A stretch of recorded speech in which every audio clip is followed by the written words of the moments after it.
नमस्कार दोस्तों, मेरा नाम है निधि जैन और स्वागत करती हूँ आपका परचून क्लासेस में। आज हम लोग आई को डिस्कस करेंगे। ह्यूमन आई, उसकी जो एनाटॉमी है, उसका जो स्ट्रक्चर है, ठीक है, वो हम डिटेल में डिस्कस करेंगे। Why? Because this is a very important topic for exam point of view. ठीक है, इसकी पीडीएफ हमारी वेबसाइट पे अवेलेबल है गाइस। वेबसाइट पे और भी काफी सारे फीचर्स हैं, जैसे सब्सक्रिप्शन, जैसे वीकली और मंथली पीडीएफ आपको करंट अफेयर्स का मिल जाएगा। ठीक है, so do visit our website and help yourself and prepare good for exams. चलिए, तो अब हम जल्दी से शुरू करते हैं।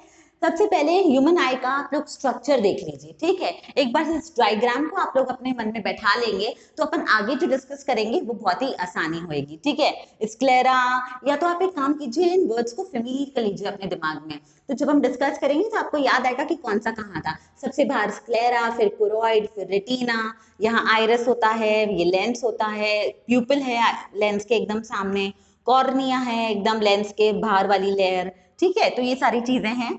हिंदी में भी मैंने ये डायग्राम बताया है। I know this is a little blur diagram, लेकिन आप टेंशन मत कीजिए, ये सारी चीजें हमने आगे भी जो स्लाइड्स में लेके आई हूँ उसमें हर जगह हिंदी के नेम्स मैंने दे रखे हैं, so that we can like आसानी से समझ में आ जाए। ठीक है, सो श्वेत पटल, रक्त पटल, दृष्टि पटल, पुतली, कॉर्निया, जलीय द्रव्य, ये सारी चीजें हम आगे एक्सप्लेन करते हैं। चलिए जल्दी से, अब सबसे पहले जो कंजक्टिवाइटा है हम उसको देख लेते हैं। कंजक्टिवाइटा क्या होता है? ये कोई वॉल नहीं है आई की, ये हमारा आई का सबसे बाहर की जो लेयर होती है। ठीक है, स्क्लेरा के भी बाहर की जो लेयर होती है उसको हम कहते हैं कंजक्टिवाइटा। ठीक है, अभी कंजक्टिवाइटा में क्या होता है ना गाइज, कि ये एक्चुअली कुछ ग्लैंड सिक्रेट करती है जो हमारी आईज को लुब्रिकेट करने में मदद करती है। ठीक है, गीले रखने में मदद करती है, जिससे आपने देखा है कभी कभी लोगों को बोलते हैं कि रेड आई हो जाती है, कंजक्टिवाइटिस, आंख आना जिसे कहते हैं कंजक्टिवाइटिस। सो वो इसी के, इसको जब क्षति पहुंचती है या इस पे बैक्टीरियल इन्फेक्शन हो जाता है या इस पे कोई भी प्रकार का इन्फेक्शन होता है, उसी को हम कहते हैं कंजक्टिवाइटिस। ठीक है, dry eye syndrome, dry eye syndrome जो होता है वो इसी के अभाव में होता है। ठीक है, अगर कुछ प्रॉब्लम्स हो जाती है हमारी कंजक्टिवाइटिस को, कंजक्टिवाइटा को, तो उसके कारण वो अपना होता है। ठीक है, समझ में आ गया? ओके, चलिए अब ये हम वॉल ऑफ द आई की बात करते हैं। मैंने आपको फर्स्ट डायग्राम में बताया था, स्क्लेरा होती है सबसे बाहर, फिर होती है कोरोइड, फिर होती है रेटिना, एस सी आर आप ध्यान रखिएगा। Okay, S C R, wall of eye क्या है? S C R, sclera, choroid और रेटिना। अभी इसके आगे भी काफी सारे हिस्से हैं, वो हम देखते हैं। ठीक है, so outer layer fibrous coat होता है, थोड़ा फाइब्रस होती है स्क्लेरा, जो आगे जाके ट्रांसपेरेंट कोर्निया बना देती है। फिर मिडिल लेयर होती है जो वैस्कुलर कोट होती है, काफी सारी ब्लड वेसल्स और न्यूट्रिएंट्स इसके अंदर होते हैं। सो वो होती है कोरोइड, जो आगे जाके सिलेरी बॉडी बना देती है, और आइरिस भी इसी का हिस्सा है। फिर होता है इनर लेयर जो कि नर्वस कोट होता है, जिसमें सारे फोटो रिसेप्टर सेल्स होते हैं। ठीक है, वो हमारी होती है रेटिना। ओके, चलिए अभी स्क्लेरा और कॉर्निया, ये शब्द ध्यान रखिएगा, ये शब्द हमेशा साथ में ही बोलना आप लोग, ताकि आप कोरोइड से कंफ्यूज ना हो। स्क्लेरा और कॉर्निया, स्क्लेरा को हम श्वेत पटल भी कहते हैं। ठीक है, तो स्क्लेरा और कॉर्निया को आप लोग साथ में बोलिएगा। स्क्लेरा जो है एकदम आउटर लेयर होती है, व्हाइट लेयर, हमारी आंख का जो सफेद हिस्सा दिख रहा है ना आपको, वो होता है हमारा श्वेत पटल या sclera. This is what sclera is, the white part of the I, right. अभी एंटीरियर, हमारे आंख, ये जो स्क्लेरा है उसका जो आगे का 1/6 हिस्सा है वो ट्रांसपेरेंट होता है और वो कॉर्निया कहलाता है। ठीक है गाइस, समझ में आ गया? द कॉर्निया, जैसे नेत्र पटल is describe as the window of the eye. नेत्र पटल जो कॉर्निया होता है इसको हम विंडो ऑफ द आई कहते हैं, क्योंकि यहीं से हमारी लाइट रेज आती है। समझ आ गया? कॉर्निया क्या होता है? ठीक है, स्क्लेरा, स्क्लेरा का आगे का हिस्सा कॉर्निया, कॉर्निया को विंडो ऑफ द आई भी कहा जाता है। समझ आ गया ना गाइस? चलिए अभी फंक्शन, स्क्लेरा के फंक्शंस क्या है? Provides protection to the delicate eye, हमारी जो आई है एकदम डेलिकेट सी, उसको प्रोटेक्शन प्रोवाइड करती है। देन रेजिस्ट इंट्राऑक्यूलर प्रेशर, जो हमारी आंख का इंट्राऑक्यूलर प्रेशर है उसको रेजिस्ट करता है, उसको मेंटेन करता है, ताकि हमारा इंट्राऑक्यूलर प्रेशर ना बहुत ज्यादा हो ना बहुत ज्यादा कम हो। ठीक है, ज्यादा हो रेटिना को डिस्टर्ब कर सकता है, डिस्ट्रॉय कर सकता है, हमारी आंख की फंक्शनिंग उससे सफर कर सकती है। ठीक है, फिर maintains shape of the eyeball and smooth external surface, easy eye movement। ठीक है, जो हमारी आई की, जो हम यूं यूं यूं आईज को करते हैं, easy eye movement को वो क्या करता है, इनहैंस करता है। ठीक है, अभी एक चीज जो एग्जाम पॉइंट ऑफ व्यू से इंपॉर्टेंट है, लोग कहते हैं कि आई डोनेशन जब होता है, नेत्रदान, तो आप आंखों का कौन सा हिस्सा डोनेट करते हैं? सो कॉर्निया ही डोनेट होता है। ओके गाइस, चलिए आगे। कोरोइड, सेकेंड लेयर जो हमारी आती है कोरोइड, जिसे हम कहते हैं रक्त पटल। रक्त पटल अब नाम से ही आ रहा है क्योंकि इसमें काफी सारी ब्लड वेजल्स हैं जो न्यूट्रिएंट सप्लाई करती हैं हमारी आईज को।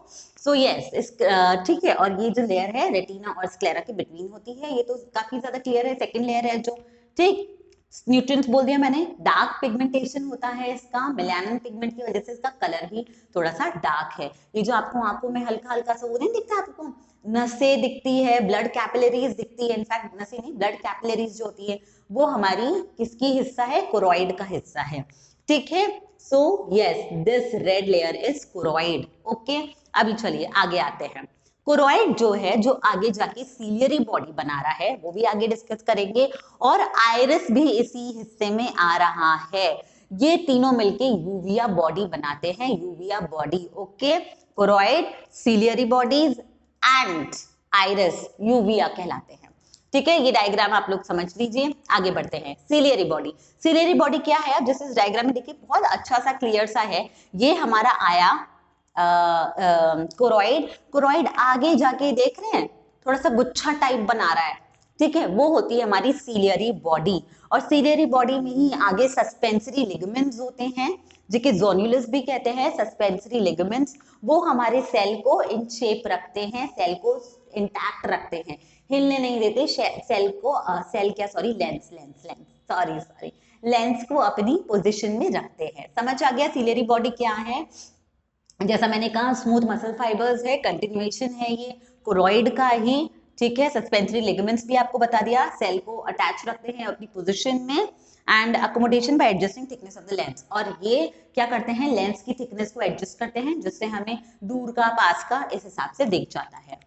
नेक्स्ट आता है आइरिस। आइरिस जिसे पुतली भी कहते हैं, ये जो हमारी काली काली आईबॉल है ना गाइस, दैट इज आइरिस। ठीक है, ये जो बाहर का काला हिस्सा है वो आइरिस होता है, और इसके अंदर आपको दिखता है, आंखों में एक छेद दिखता है हमको, राइट, जो काला काला एकदम रेड, हमारा जो ब्लैक स्पॉट दिखता है आईज में बीच में, वो होता है हमारा प्यूपिल, आइरिस की ओपनिंग। ठीक है, आइरिस की ओपनिंग, आइरिस वो जिससे कलर डिसाइड हो रहा है, जैसे मैं कहती हूँ कि भाई मेरी भूरी आंख है या किसी की नीली आंख है, राइट, सो वो आइरिस से डिसाइड हो रहा है कि उसकी आंखों का कलर क्या है, राइट, और उस आइरिस में जो एक ओपनिंग है बीच में, उसे हम कहते हैं प्यूपिल।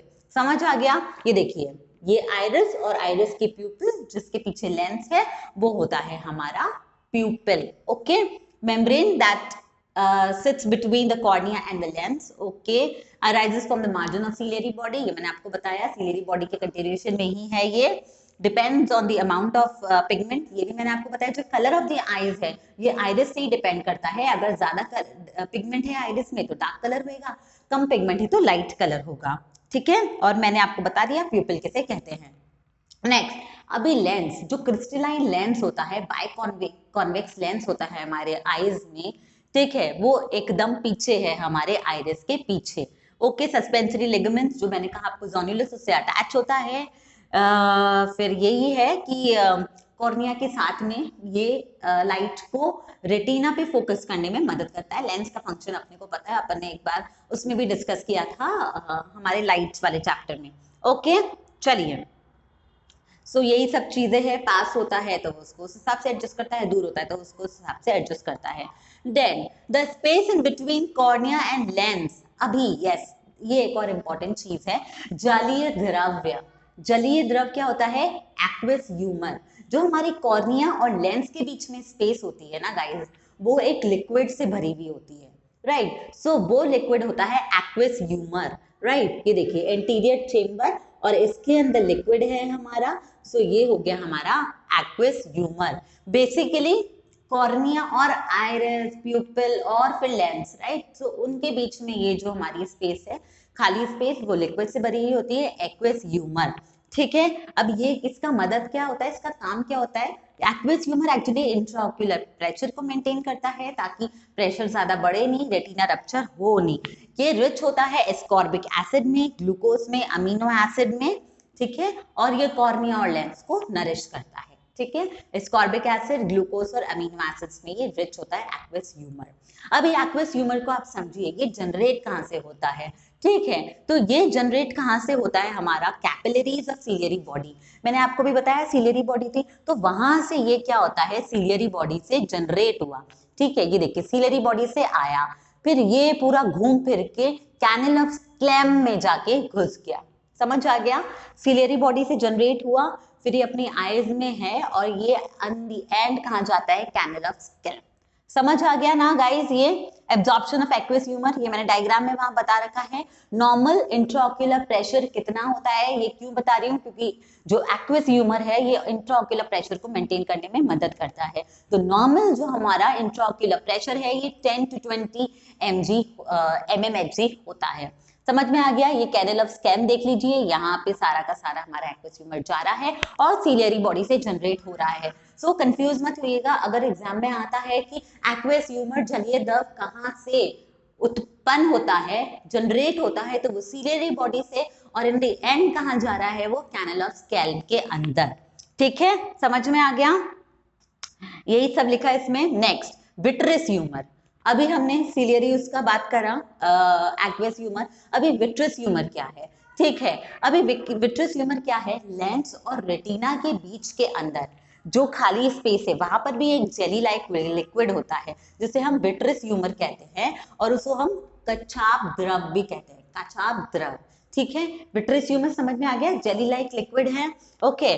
फिर it helps to maintain eye its shape and turgidity, ठीक है। काफी सारी स्पेस होती है उसमें ये भरा होता है, सो यस शेप और टर्जिडिटी को मेंटेन करता है ये। फिर ठीक है, complications that can occur during cataract surgery. समझ आ गया गाइस इसको, है ना। विट्रस ह्यूमर अगर कभी लॉस हो जाता है हमारा एंटीरियर चेंबर के अंदर, सो वो एकदम कैसे ब्लर सा हो जाता है ना हमारा आगे, वो कैटरैक्ट में क्या होता है, एकदम ब्लरिंग हो जाती है, ब्लरिंग ऑफ द आईज, सो वो इसी कारण होती है और वो हमारा फिर ऑपरेशन से सही होता है। समझ आ गया, ओके। नेक्स्ट रेटिना, अभी एक बहुत इंपॉर्टेंट चीज आ रही है, रेटिना। रेटिना जिसे दृष्टिपल भी कहते हैं, दृष्टिपटल कहते हैं, सबसे अंदर की लेयर होती है हमारी वॉल की, ठीक है। और ये एक्चुअली दो तरह के सेल से बनी हुई होती है, एक होती है हमारी रेटिनल पिगमेंट एपिथेलियल लेयर, ठीक है, रेटिनल पिगमेंट एपिथेलियल लेयर, और दूसरी होती है हमारी न्यूरोसेंसरी रेटिना, ठीक है, न्यूरोसेंसरी रेटिना। जो हमारी रेटिनल पिगमेंट एपिथेलियल लेयर है वो मेंटेन करती है और सपोर्ट करती है न्यूरोसेंसरी रेटिना को। समझ आ गया, देखिए रेटिना है हमारी, ठीक है, वो एक आपकी एपिथेलियल लेयर है और एक आपकी न्यूरोसेंसरी लेयर है। एपिथेलियल लेयर क्या करती है, हमारी जो न्यूरोसेंसरी लेयर है इसको सपोर्ट करती है, सिंपल सी बात है, ये तो अपने को पता ही है। अब न्यूरोसेंसरी जो है वो क्या करती है, वो हमारी लाइट को एब्जॉर्ब करती है, डिटेक्ट करती है, प्रोसेस करती है, और हम उसके जो फोटो रिसेप्टर सेल्स है वो इलेक्ट्रिक सिग्नल्स भेजते हैं ऑप्टिक नर्व्स में, जो जाता है ब्रेन के अंदर, ठीक है। एक्चुअली यू नो व्हाट, हमारा जो ब्रेन है गाइस उसको मैं आपको बताती हूँ। ये जब हम स्टडी करते हैं ना आईज, तो हम आईज किस में स्टडी करते हैं, आईज अगर आपको बुक्स में देखेंगे ना ऐसे अलग से टॉपिक नहीं मिलेगा, ये आपको नर्वस सिस्टम में मिलेगा, ठीक है। क्योंकि जो हमारा ब्रेन है उसका 80% ऑफ द टाइम करीब करीब यू नो आई के मैसेजेस कन्वर्ट करने में ही निकल जाता है। हम क्या देख रहे हैं, क्या हमको दिख रहा है, उसको समझने में ये ब्रेन का 80% ऑफ द चीज हमारी जो ब्रेन की है वो आई के लिए ही डेडिकेटेड है, एक तरह से अगर हम बात करें तो आई, अगर आप कभी सोचेंगे कि हमें बुक्स में आई नहीं मिल रहा है, गो टू न्यूरो, ठीक है, हमारा नर्वस सिस्टम में जाइए, वहां पर आपको आई के बारे में अच्छे से मिलेगा। सो यस, अभी बैक टू मैं यहाँ पर आ जाती हूँ।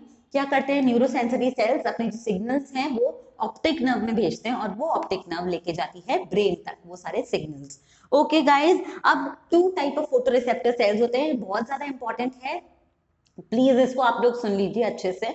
2 टाइप ऑफ फोटोरिसेप्टर सेल्स होते हैं जो कि होते हैं रॉड्स एंड कोन्स, ठीक है। ये देखिए हमारी सबसे बाहर एपिथेलियल लेयर हो गई, उसके अंदर ये जो है हमारी, वो है हमारी न्यूरोसेंसरी लेयर, जिसमें ये फोटोरिसेप्टर लेयर हो गई हमारी, ठीक है। अभी फोटोरिसेप्टर सेल में मैंने आपको कहा रॉड्स एंड कोन्स होते हैं।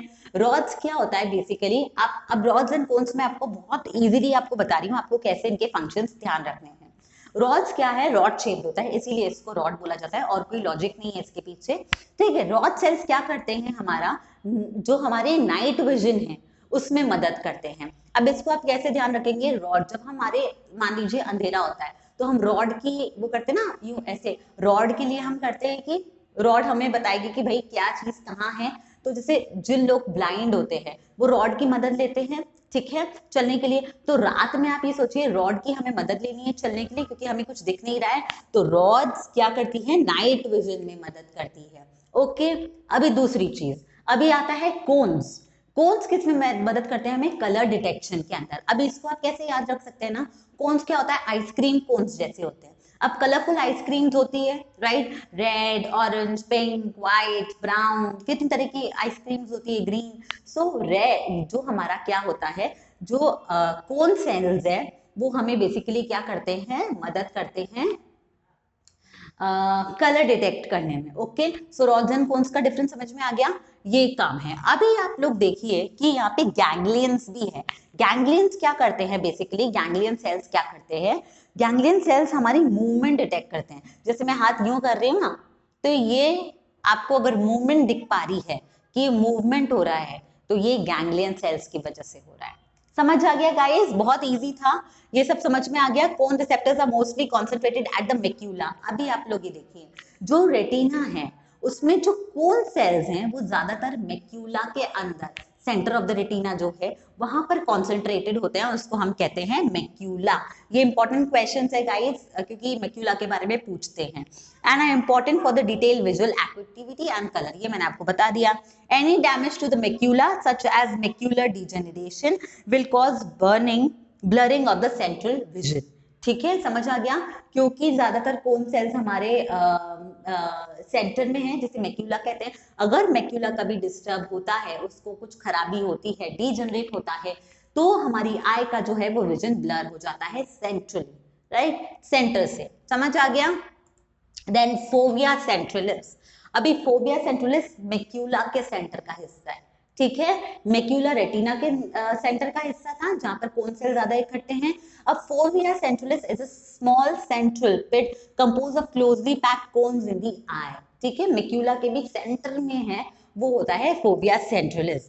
ठीक है, centre of मेक्यूला approximately half. Okay, अभी एक्चुअली क्या है, जितनी भी नर्व फाइबर्स आई में आ रही है, आधी नर्व फाइबर्स तो मेक्यूला या फोविया से ही अपने मैसेजेस लेके जाती है। समझिए कितना इंपॉर्टेंट है ये। Half of the nerve fibres जो अपने मैसेजेस है वो केवल इस फोविया से लेके जा रही है, बाकी जो आधी है वो बाकी जो अपना रेटिना का हिस्सा बचा उससे लेके जा रही है। सो इस पॉइंट ऑफ व्यू से ये बहुत ज्यादा इंपॉर्टेंट है। Okay, next, blind spot. Yes, blind spot के बारे में मैं आपको जल्दी से बता देती हूँ। रेटिना का वो हिस्सा जहां पर फोटो रिसेप्टर सेल्स मौजूद नहीं है उसे हम कहते हैं ब्लाइंड स्पॉट। ओके गाइस, समझ आ गया, ठीक है। चलिए, अभी ऑप्टिक नर्व, ऑप्टिक नर्व बहुत सारे मिलियन नर्व फाइबर्स से होती है, ठीक है, और ये ही हमारे मैसेजेस लेके जाती हैं ब्रेन के अंदर, ठीक है। सो गाइस, यस, आज के लिए हमारा इतना ही था। होपफुली आपको सेशन पसंद आया होगा। Okay guys, I am sorry, या होपफुली आपको सेशन पसंद आया होगा, and till we meet next, have a good day, stay safe, stay happy, bye.